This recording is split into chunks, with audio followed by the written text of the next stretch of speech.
Daily எத்தனை பேருக்கு இப்படி சென்னையில் இது மாதிரி நடந்திருக்கு தெரியும் சார்? இவ்வளோ விஷயம் நடந்திருக்குன்னு எத்தனை பேருக்கு சார்? ஒவ்வொன்றும் ஒரு குடும்பம் நாசமாக இருக்குது. இந்த 12 காட்டுறோம் பாருங்க, இந்த 12லேயும் ஒவ்வொரு குடும்பம் நாசமாக இருக்குது. ஒரு குழந்தை சதைக்கப்பட்டிருக்கு. இது ஜனங்களுக்கு எத்தனை பேருக்கு தெரியும்? இன்ஸ்டாவில் வராது சார். இது இன்ஸ்டாவில், ஃபேஸ்புக்கில் அதிலலாம் வராது. அதில் என்ன வரும்?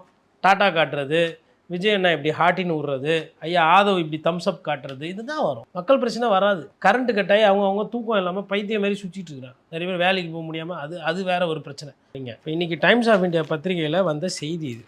பக்கத்துக்கு போட்டிருக்காங்க. 2 கிரைம் ரிப்போர்ட்டர், 2 பேருமே நல்ல, அதாவது செல்வராஜ், செல்வராஜ் அவர் வந்து பார்த்திங்கன்னா சீனியர் ஜேர்னலிஸ்ட்டு. கிரைமில் வந்து அத்துப்பொடி சென்னை கமிஷனர் ஆகட்டும். அதுக்கப்புறம் சிந்து கண்ணன், அவங்களும் கிட்டத்தட்ட ஒரு 20 வருஷமாக, அதில் 15-16 வருஷமாக கிரைம் ரிப்போர்ட்டராக இருக்காங்க. அவங்க வந்து டெக்கன் கிரானிக்கல் இருந்தாங்க, நியூஸ் ஸ்டுடியோவில் இருந்தாங்க, இப்போ டைம்ஸ் ஆஃப் இந்தியாவில் இருக்காங்க. இந்த 2 பேருமே வந்து கிரைம், அதாவது குற்ற பின்னணி இல்லை குற்றம் ஒரு இடத்துல நடக்குது அப்படின்னா அதை வந்து கூர்ந்து கவனிக்கக்கூடிய இந்த ரிப்போர்ட்டர்ஸ். ப்ளஸ் பேஜ் 1லையுமே வந்து நேஷனல் ஹெட்லைன்ஸில் ஒரு ஸ்டோரி போட்டு அதில் என்னன்னா 24 மணி நேரத்தில் 12 பாலியல் சீண்டல், அதில் ஒரு பாலியல் கொலை, செத்து போனது 3 வயசு குழந்தை. மிருகங்க வந்து சின்னாபின்னமாக குழந்தைங்களை செதைச்சிக்கிட்டு இருக்கு சார். இப்போ இந்த பிரச்சனை வந்து பாதி செய்கிறாரு, ஏதோ செய்கிறாரு, ஏதோ கேட்குறாரு அப்படின்னு பார்க்கமா, இது வந்து இப்போ நம்ம வீட்டில் குழந்தைங்க இருக்குது, நமக்கு அக்கா தங்கச்சி இருக்கிறாங்க, அம்மா இருக்கிறாங்க, நமக்கு பெண்கள் இருப்பாங்க, குழந்தைங்க.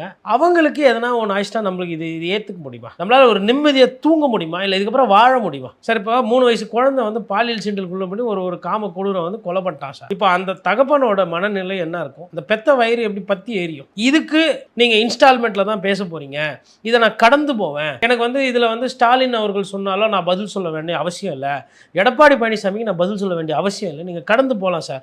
அரசியல் மனசாட்சின்னு ஒன்று உறுத்தணும் இல்லை, உங்களை ஆற்றணும்ல. இதையே தானே நம்ம பேசணும். என் தங்கச்சிக்கு பாதுகாப்பு இல்லை, என் பெண்களுக்கு பாதுகாப்பு, என் குழந்தைங்களுக்கு பாதுகாப்பு இல்லைன்னு நீங்கள் எதிர்வரிசையில் இருக்கும்போது அன்னைக்கு நீங்கள் கூவி கத்துனீங்களா இல்லையா? நீங்கள் உங்கள் திரை கவர்ச்சியை வச்சு அன்னைக்கு நீங்கள் பேசு பொருள் பண்ணீங்களா இல்லையா? இது என்ன சார் அர்த்தம்? இது லிஸ்ட்டு போட்டுக்கிறான் சார். எங்கே என்னன்னு ஆட்டோ ரிக்ஷா டிரைவரு ஸ்கூலுக்கு போனால் 7 வயசு ஸ்டூடெண்ட்டை தனியாக கூப்பிட்டு போயிட்டு சித்திரவதை பண்ணிக்கிறான். ஒரு கொத்தனார் வேலை பார்க்குற 32 வயசு ஒரு எரும மாடு ஒரு 10 வயசு குழந்தை நாசனம் பண்ணியிருக்குது மணிமங்கலத்தில்.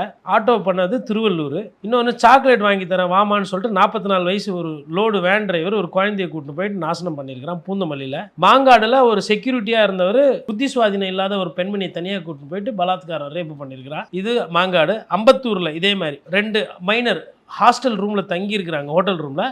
அங்கே ஒரு முண்டம் வந்து போய் மூதேவி போய் நாசனம் பண்ணியிருக்குது. இன்னொன்று GKM காலனியில் பெரம்பூரில் 16 வயசு அந்த பொண்ணை வந்து பின்னாடியே பின்தொடர்ந்து போய் தப்பாக எதுவும் நடந்திருக்கிறான். பைக்கில் போகும்போது ரோட்டில் நிறுத்தி ஒருத்தன் பண்ணியிருக்கிறான் போரூரில். அப்புறமா ஷாப்பிங் மால் போகும்போது 2 பெண்களை வந்து ஒருத்தன் வந்துட்டு